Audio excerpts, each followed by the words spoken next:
The Old Man with the Walker. He jogged at night, less traffic, fewer people, just him, the pavement and the rhythm. Every night the same route and the same playlist on his phone. He saw the old man near the park gates, bent over a walker, inching forward. The path was narrow. He muttered an apology, passed him easily and kept going. A few blocks later he saw another old man, same walker, same stoop. He frowned. Must be a coincidence.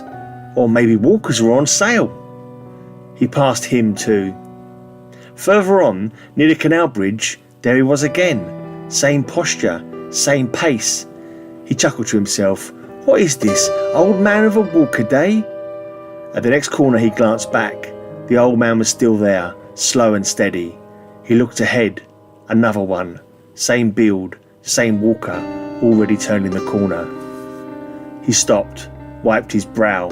His breath came harder than usual. His knees didn't like the incline. He rubbed his shoulder. This is crazy. He took a different route, cut through the estate, past the school, avoided the canal. The old man was waiting at the alley mouth. Didn't speak, just moved forward. Same pace, same walker. He jogged home, didn't stretch, didn't shower, just collapsed into bed. The next morning the walker was beside his bed. He rose slowly, his joints resisted, his playlist was silent. Outside, the pavement waited, and somewhere a jogger muttered behind him, trying to pass.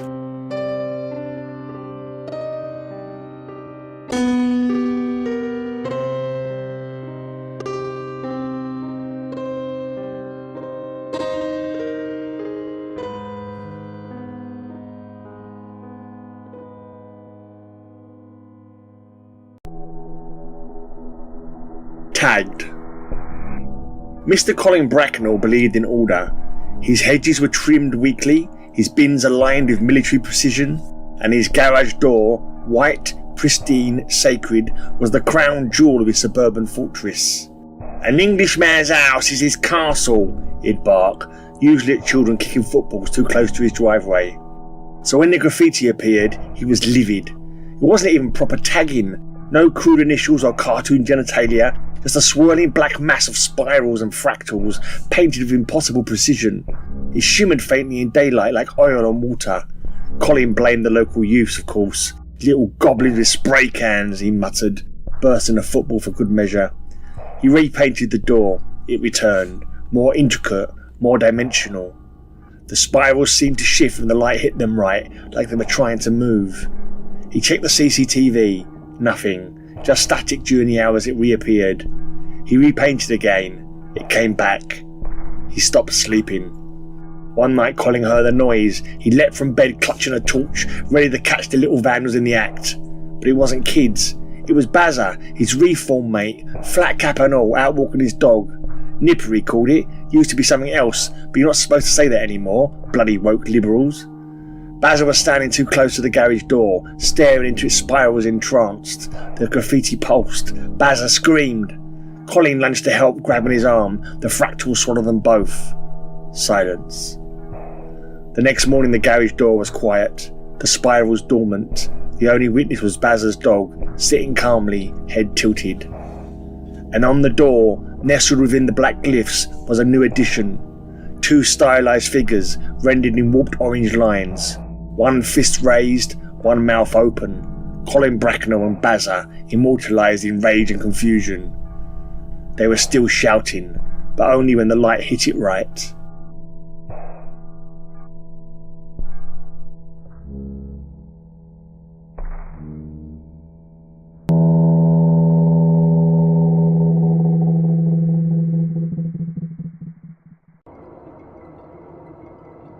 The tape of vultures.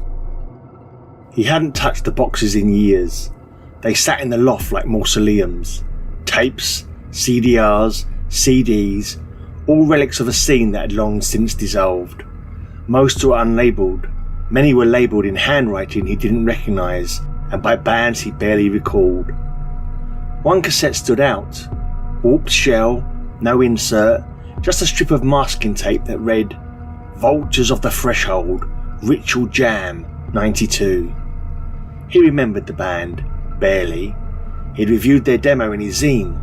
More occult cosplay from some guys with daft pseudonyms. The singer had sent a letter. Angry, poetic, unhinged. He never replied. When this new tape arrived, he played 20 seconds. Poor quality, muffled guitars, a voice chanting. He ejected it and forgot.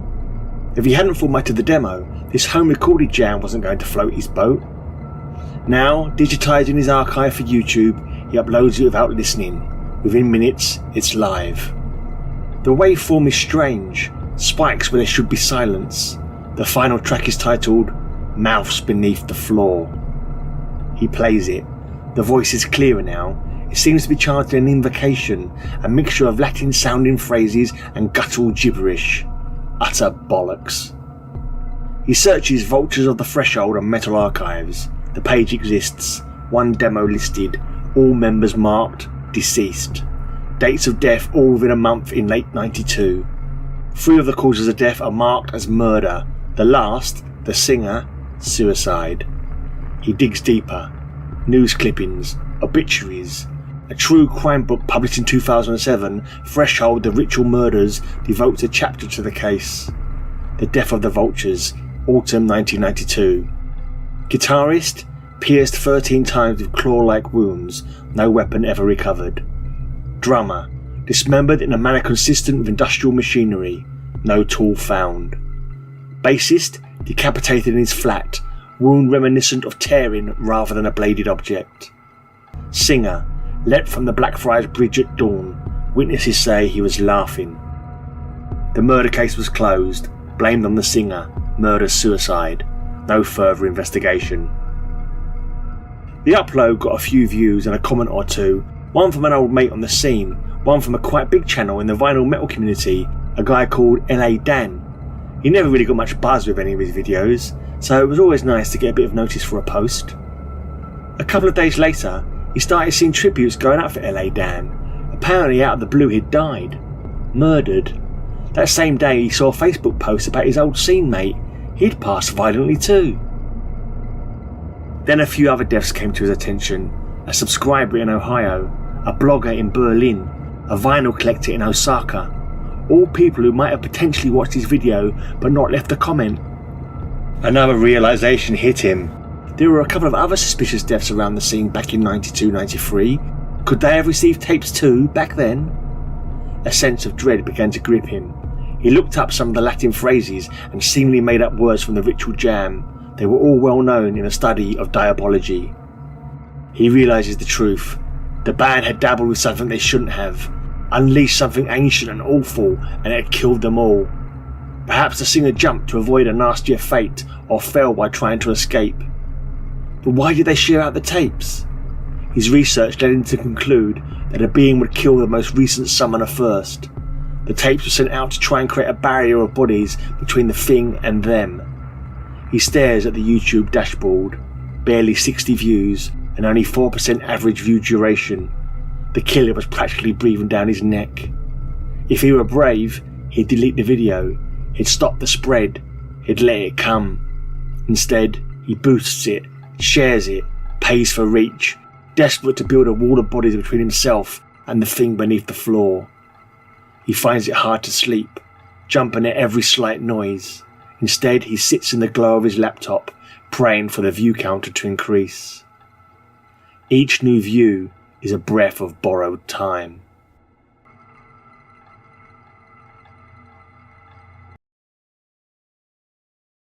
The Church of Nothing.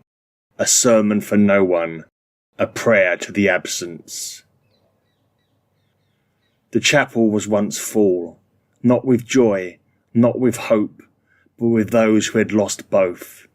They came in silence, drawn by the absence. Now the pews are empty. The candles have long since burned out. Dust hangs in the air like incense, and still he speaks.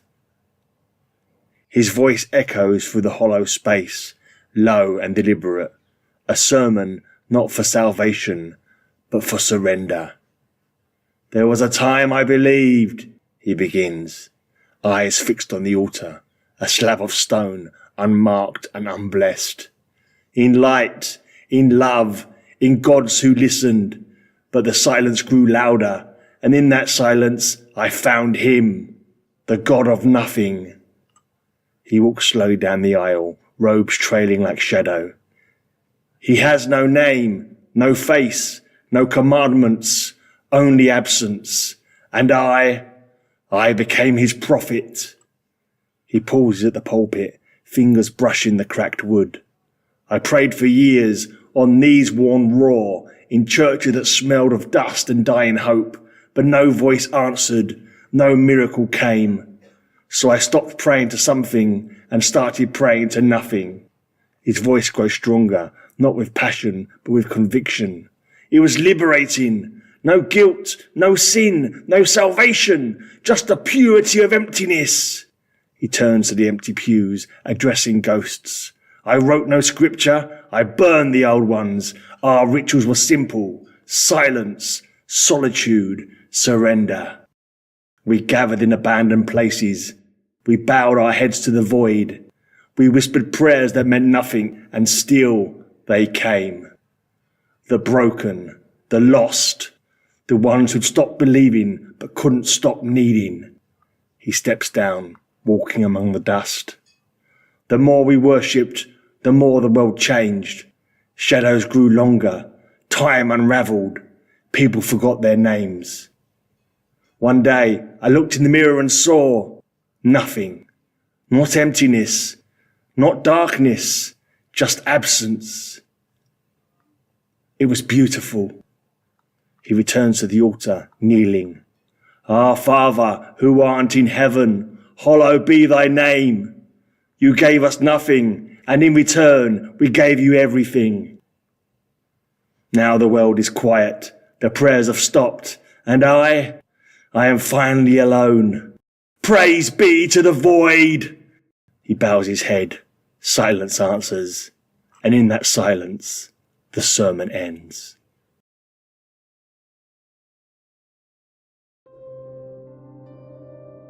The Angel of St. Lucian's Well. Ingram Duval's Journal, entry number 47. 5th of October, 1813, Cradleford. The villagers speak of a herald who lives down in the dry shaft of St. Lucian's old wishing well. They claim it appeared after the summer drought, descending like a swan, tall, sexless, porcelain white, wrapped in veils that hissed as it breathed. It offers miracles. A sick child, the angel dips his hand in the dust and the fever lifts. A blind horse, the creature whispers and its sight returns. But always, always a price unspoken, not paid, but extracted.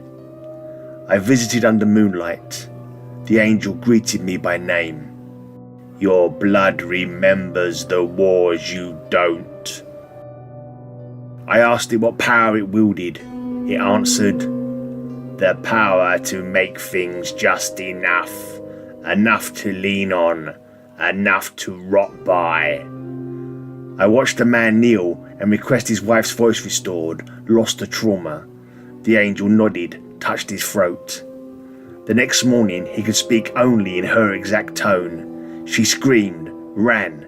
He laughed, cried. He begged the angel to take it back.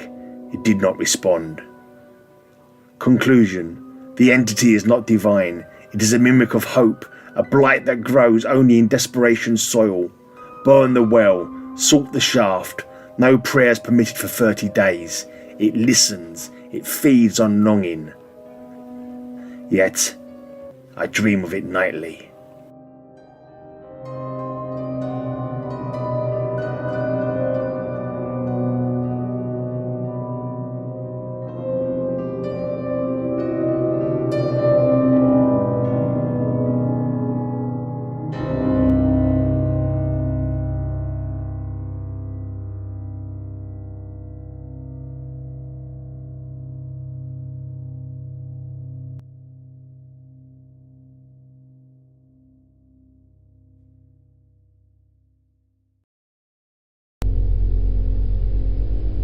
The silence between pulsars.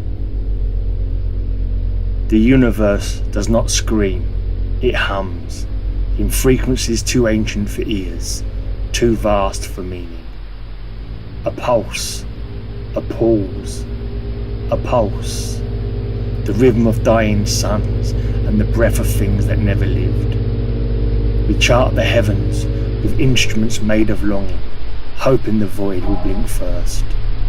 But silence is not absence. It is structure. It is law. It is the architecture of forgetting. Somewhere beyond the last red shift, a god-shaped echo collapses into itself, and names are unmade like frost on a neutron star. We are not stardust. We are the static between transmissions.